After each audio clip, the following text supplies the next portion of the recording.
Mesdames, Messieurs, bonsoir. Une fois encore, merci de nous accepter chez vous. Nous sommes toujours à Paris où la Guinée venait de présenter son programme national de développement économique et social. Un programme qui a été accueilli avec beaucoup d'enthousiasme par les partenaires bi- et multilatéraux de la Guinée. Ce soir donc, nous recevons un des poids lourds de ce programme, de ses intentions de financement, d'accompagnement de la Guinée dans le cadre de la mise en œuvre de ce programme très ambitieux. Sur notre plateau, Madame Sekouna Khan, bonsoir. Bonsoir monsieur.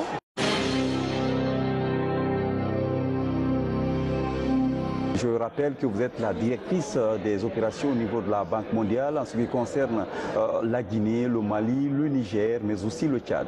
C'est exact.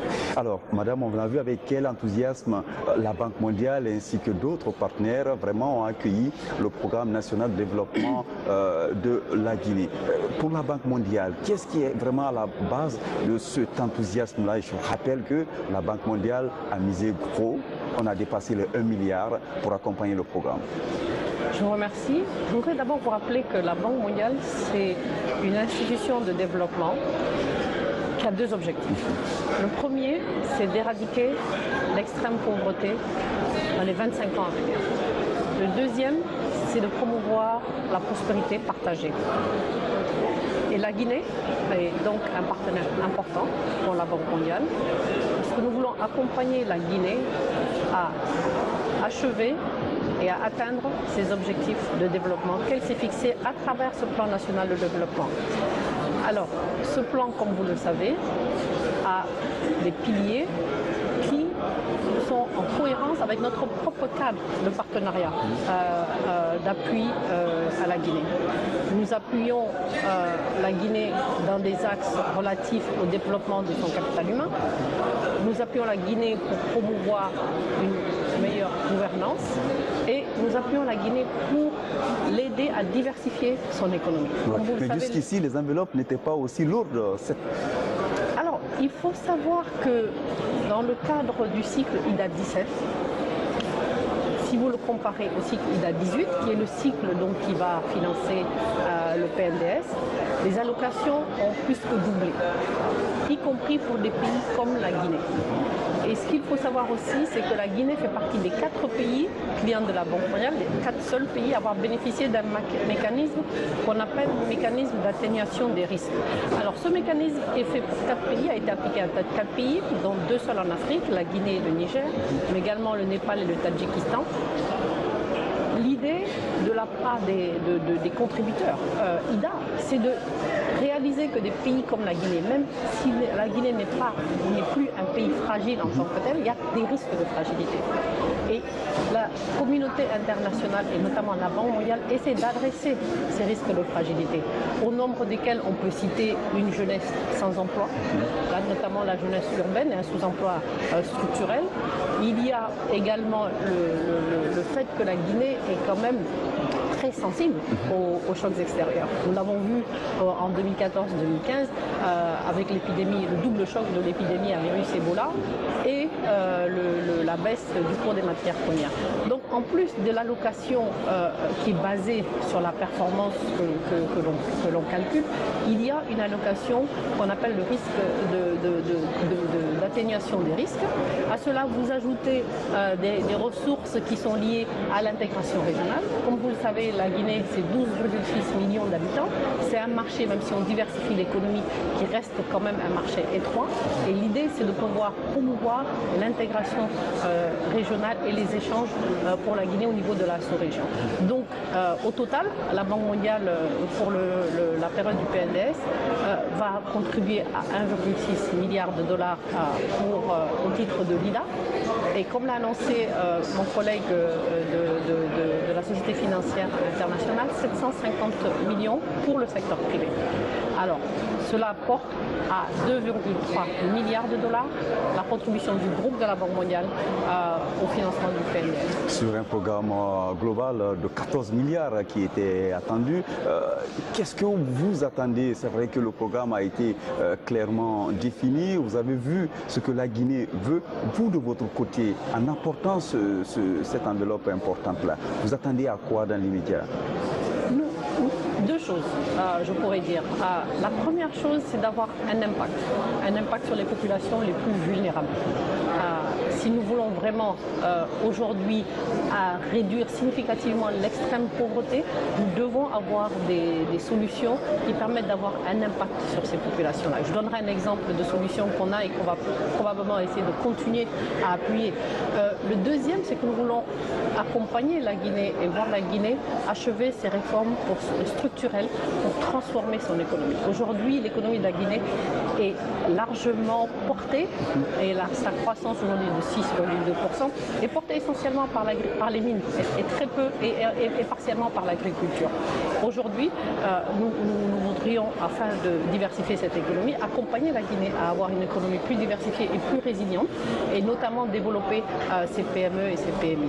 En ce qui concerne l'éradication de l'extrême pauvreté, nous avons des programmes tels que les filets sociaux qui permettent de donner des ressources directement, de faire des transferts d'argent directement à des populations extrêmement vulnérables. Nous avons des projets tels que le programme d'appui aux communautés villageoses. Nous sommes à la troisième phase de ce programme-là qui a permis, dans le cadre des zones rurales, d'impacter ces populations-là. Aujourd'hui, ce que nous faisons, c'est de voir dans quelle mesure, avec notre appui, ces programmes peuvent être intégrés dans le budget du gouvernement, avec notamment la création du Fonds national de développement local. Donc, en clair, nous attendons et nous espérons qu'avec ces ressources additionnelles, que la Guinée va pouvoir réaliser cet impact pour ces populations et surtout ces jeunes et ces femmes dont on a beaucoup parlé. La Guinée doit adresser la question de l'emploi de ces jeunes. Et nous espérons que la diversification de son économie va le lui permettre.